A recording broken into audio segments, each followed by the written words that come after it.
आज की इस वीडियो में बात करेंगे भाई जेता जी की। बहुत से लोगों को ये पता ज़रूर होगा कि भाई जेता जी वो थे जिन्होंने गुरु तेग बहादुर जी का शीश उठाया था चांदनी चौक से। लेकिन बहुत सारे लोग ऐसे भी हैं जिनको इनके इतिहास के बारे में नहीं पता। आखिर भाई जेता जी कौन थे, गुरु जी से वो कैसे मिले थे, और मोस्ट इम्पॉर्टेंटली हमें ये तो पता है कि उन्होंने गुरु जी का शीश उठाया था। लेकिन क्या चांदनी चौक में इतना आसान था उस समय गुरु जी का शीश उठाना? उसके पीछे उनकी क्या प्लानिंग थी, उसके बारे में हमें आज भी कहीं ना कहीं अच्छे से नहीं पता है। तो इस वीडियो को एंड तक ज़रूर देखना, क्योंकि रिसर्च के दौरान मुझे काफ़ी चौंका देने वाली बातें पता चली हैं। So let get started.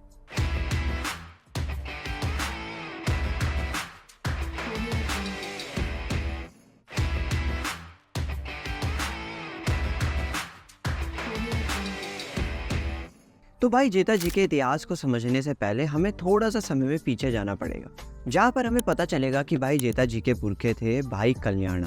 भाई कल्याणा वो थे जिन्होंने गुरु नानक देव जी के समय पर बाबा बुड्ढा जी के साथ सिख धर्म को अपनाया था।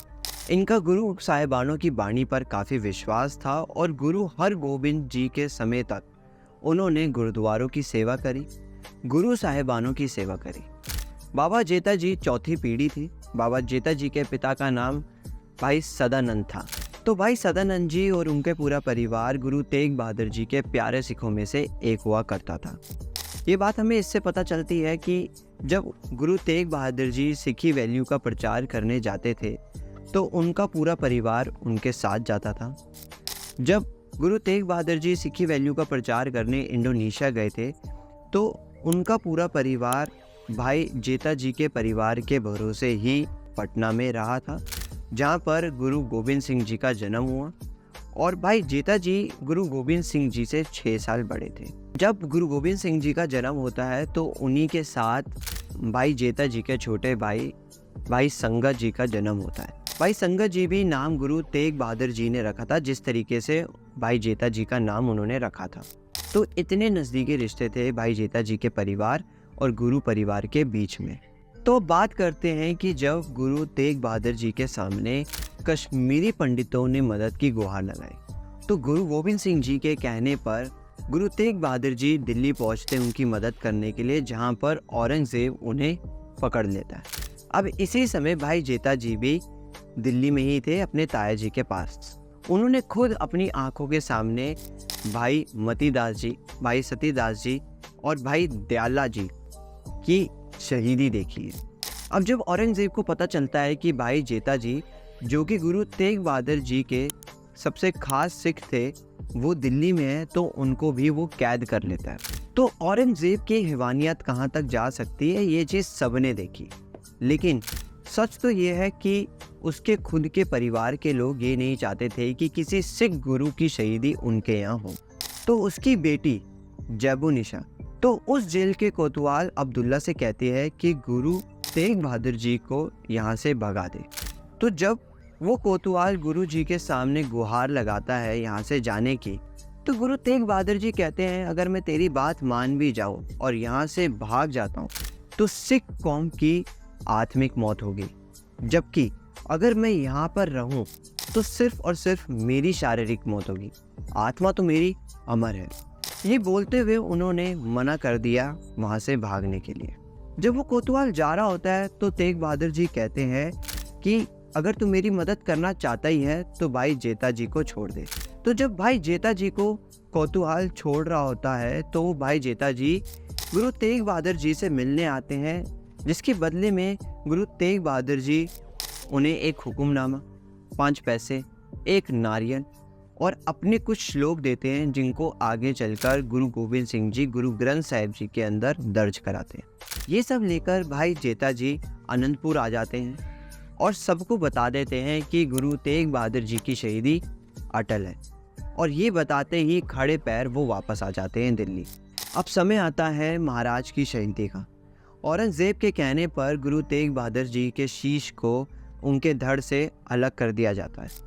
चांदनी चौक की पूरी धरती उनके खून से लथपथ हो जाती है। साथ ही औरंगजेब ये हुक्म देता है कि कोई भी गुरु तेग बहादुर जी के शीश को नहीं उठाएगा, कोई भी उनके धड़ का संस्कार नहीं करेगा और किसी में हिम्मत भी नहीं हो रही थी उसके हुक्म को ना मानने की। अब ऐसे में भाई जेठा जी के मन में ये विचार आया जा रहा था कि वो सिख धर्म की बेदबी नहीं होने दे सकते थे और ऐसे में उन्होंने प्लान बनाया कि किस तरीके से गुरु तेग बहादुर जी के शीश को उठाया जाए और उनके धड़ का संस्कार किया जाए, जिसके लिए वो मदद लेते हैं लखी शाह बंजारे की, जो कि उस समय का वो काफ़ी अमीर आदमी था और गुरुओं पर विश्वास रखता था। तो वो यूँ कि वो सिख गुरुओं की बेदबी नहीं होना देना चाहते थे, जिसके लिए उन्होंने प्लान बनाया कि वो अपने शीश को काट कर गुरु तेग बहादुर जी के शीश की जगह रखेंगे। लेकिन उसी समय उनके पिता आते हैं और बोलते हैं कि अब हम बूढ़े हो चुके हैं और हमें कुछ रास्तों का भी ज़्यादा ज्ञान नहीं है, तो तू एक काम कर कि तू मेरा शीश काटेगा और गुरु तेग बहादुर जी के शीश की जगह पर रखेगा। और हुआ भी यूं ही। तो उस समय चांदनी चौक पर ना सिर्फ गुरु तेग बहादुर जी के शीश को धड़ से अलग किया गया था, बल्कि उनके प्यारे सिख सदानंद ने भी अपने शीश को धड़ से अलग कर दिया था।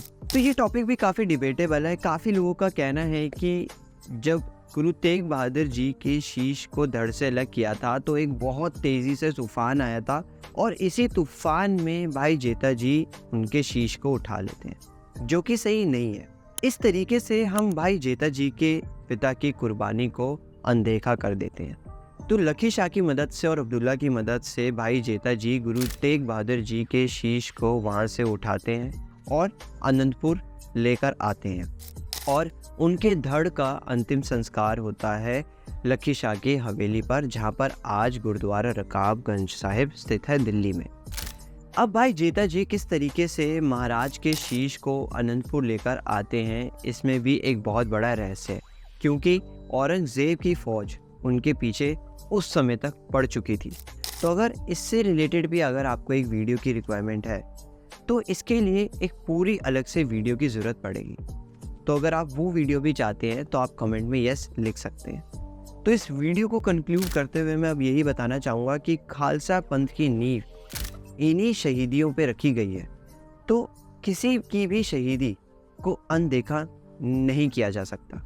सो अगर ये वीडियो आपको इन्फॉर्मेटिव लगती है तो अपने दोस्तों के साथ ज़रूर शेयर करिएगा। किसी भी तरीके का कोई भी फीडबैक है तो उसके लिए कमेंट सेक्शन हमेशा ओपन है। अगर ये वीडियो अच्छी लगी तो लाइक ज़रूर करिएगा। So if you like this वाणी, सब्सक्राइब दिस चैनल नाउ।